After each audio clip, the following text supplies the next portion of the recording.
Hey, everybody. Michelle is here. Want to come on back on this beautiful day in the neighborhood. I just had me something to eat and snack on. So, of course, right? That's all I do all day long is snacking and eating on things. But I was going to talk about this earlier. It's about the introvert versus extrovert and blah, blah, blah. And how sometimes a lot of things are just kind of irrelevant at some point. Because we put so much pressure on ourselves to be something, to be labeled as something, to be diagnosed as something. And, I think it just makes things so much simpler if we just kind of, let all that go and just be comfortable with the fact that we all may just be different people. Hallelujah to that, right? To be different and not like everybody else. And it does matter the type of environment you're in, how your personality can develop or not, or how you can be positively or negatively influenced, an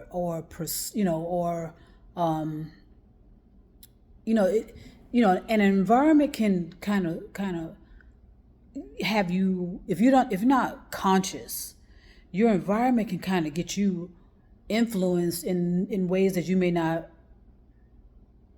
be comfortable with, or there may be areas in your life that you just are not happy with. And that's why I said the power of the energy of your thoughts. The energy of your thoughts are going to put you exactly where you need to be. So that's why you need to always be, as best you can, to be conscious of your reality so that you don't unconsciously get swayed into an area where, oh my gosh, did I want to end up in this position here? So that you can always stay conscious and aware and woke about where you are presently right now. What's your situation right now? So you can stay in reality and you're not getting floating all over the place and not being in control of your destiny and steering yourself properly. So introvert, extrovert. I always like the kind of personality that is kind of lively and fun, outspoken, sometimes annoying, talkative. That type of environment kind of gets me going, because I say I like to be an introvert, but you know what? I'm starting to say that's irrelevant, actually. It's really irrelevant, because then people will start diagnosing that. Just like the same thing with zodiac signs. My gosh, have we gone way too far with that? And I told you, I got with someone and we were supposed to be the perfect match. As far as matching up with zodiac signs. And that was a nightmare. That person gave me a complete nightmare. I mean, this drove me insane, because they always say, oh no, but you don't act like so. You don't act like a blah, blah, blah. You don't act like that sign. You don't, so I think sometimes when we know a certain zodiac sign, we force ourselves to fit into that instead of realizing that we may not relate to that kind of generalization at all. So that's why that's why I hate giving my birthday out, but whatever. People are going to ask, and then they'll start, conjuring up stuff and saying, oh, but you don't act like that, and I'm only attracted to this kind of sign. You're not my sign. We're not compatible, without even giving a person a chance. So many people that's happened to, or they'll get with a certain sign and because because people do what they do, and if it's a negative experience, they'll say, oh, it's because she's a blah, blah, blah. She was born on this day. She was born on that. And those born dates and birth dates and all that, whatever you want to call it, does have a cosmic relatability, a cosmic alignment. But in most cases, we miss it.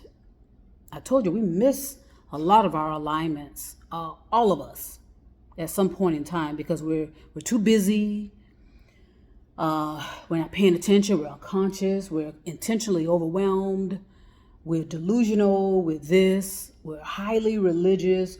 We're highly spiritual. You can be extremely spiritual as well, which is just as damaging as being extremely religious. We have this experience, that experience, and so we keep trying to tie everything together and try to diagnose.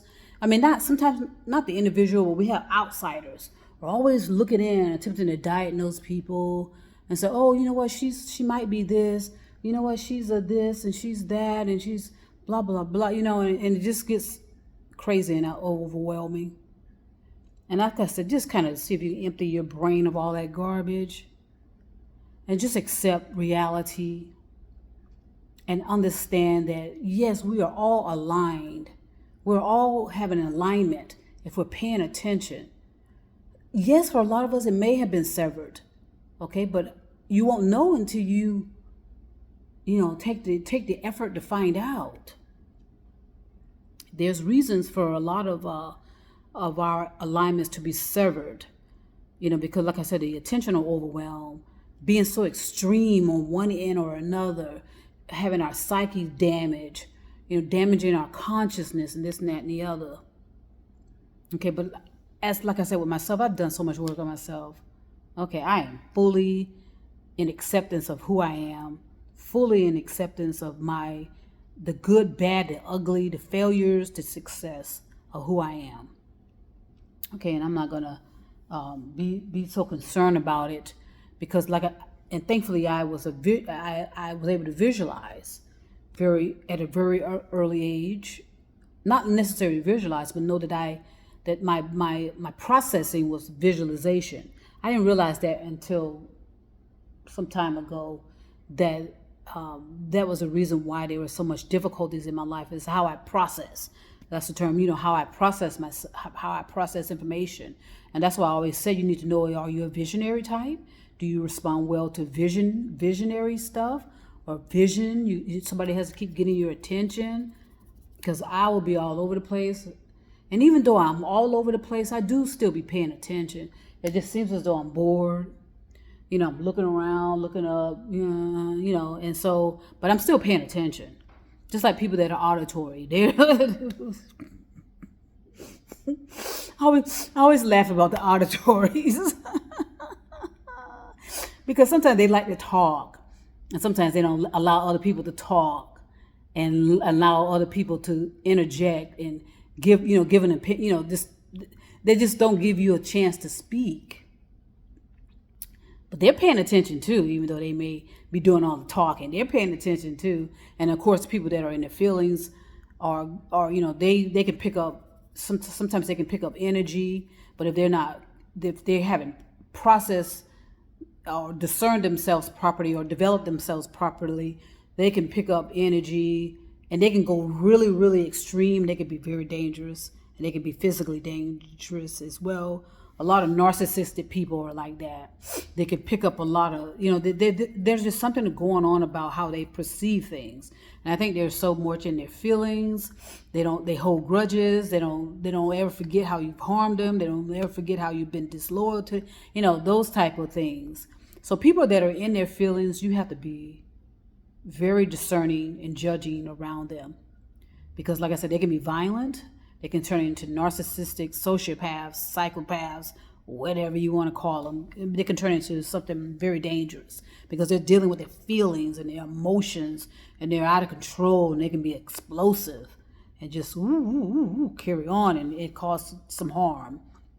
I think if anyone researches serial killers, I'm into that kind of stuff, just understanding personalities. But serial killers, these secretive, destructive type of people, they had some issues with developing their emotions or properly handling their emotions. And that usually started when they were very young. Okay, something didn't develop properly with their emotions and how they manage them. Because managing emotions and feelings is difficult for all of us. All of us need to do that.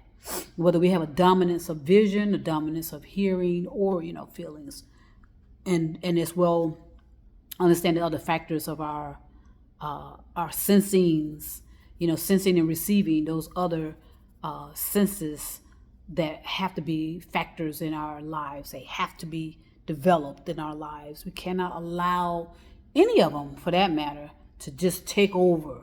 They all need to be neutralized properly, all of our processing. And yes, we have a dominance as well. So it comes. Let me just come back and I'll talk about that a little bit later in the once I get settled in my second my home and my environment. I'd rather do this kind of stuff in person and talk face to face to people, so that I make sure I'm picking up their energy properly. And that's the part of what I'm going to do in relation to my nonprofit, the evolution of the consciousness. Repairing cultures. That's going to it's going to capture a whole lot of stuff within a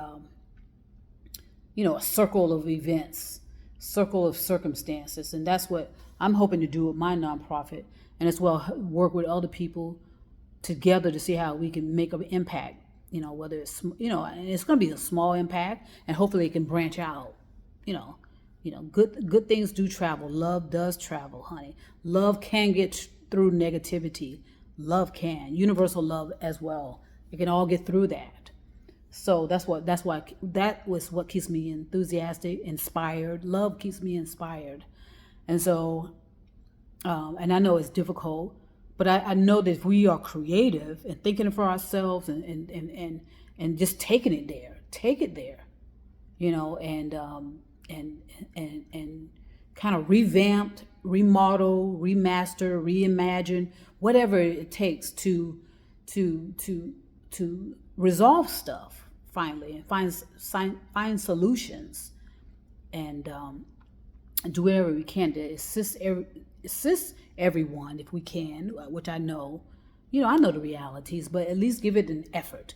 It doesn't help to touch one person versus trying to touch 1,000, or touch 2 people versus attempting to touch 200,000.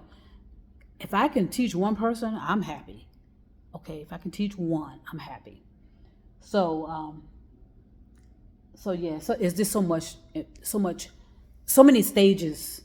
And so what I do when I'm talking on the cell phone and posting videos is just giving you a snapshot of the possibilities. That's all I'm doing, giving you a snapshot of the possibilities.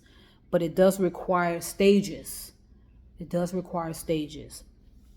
And enthusiasm, and it requires, intention. It requires intention. And so, and when you know your intentions, you know that it's going to be difficult, right? That ought to be logical. It's going to be difficult, but if you could see the destiny, if you could see the destination, okay, it makes it all worth it. Trust me. And it causes things to go forward. That's why it's so important to make decisions. Make decisions quickly. Okay, don't stay too long in planning. Make a decision. Okay, this is what we're going to do. Make a decision. If you can't make a quick decision, shove it aside and move on to something else. Don't sit there lingering and spinning, and then start ruminating. That's what happens. Make a quick decision so you don't have to keep thinking about it. Make a quick decision. If you make a mistake, okay, that's a learning experience. If you succeed, that's a learning experience too. So you lose nothing. So when it comes to introvert, extrovert,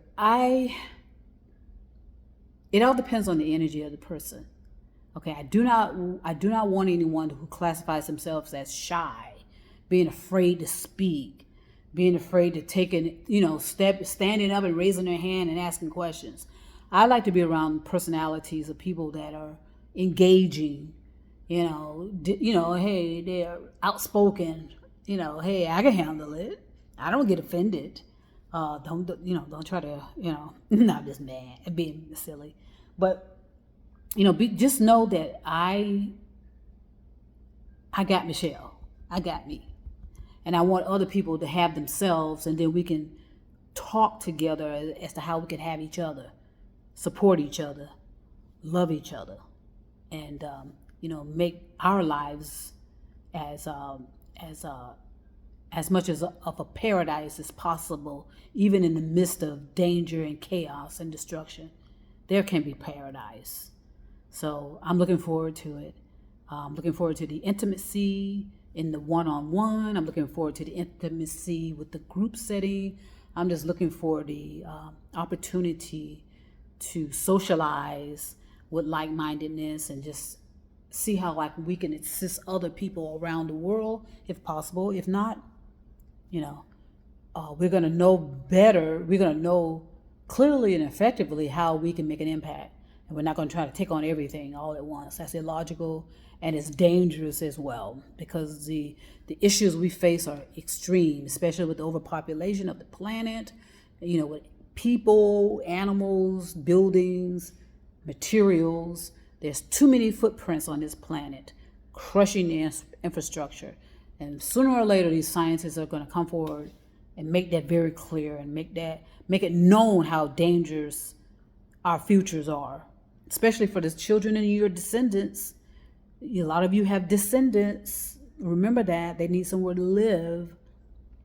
Okay, they need somewhere to grow and develop and evolve. They need a planet. Okay, so I'm going to go ahead and stop there.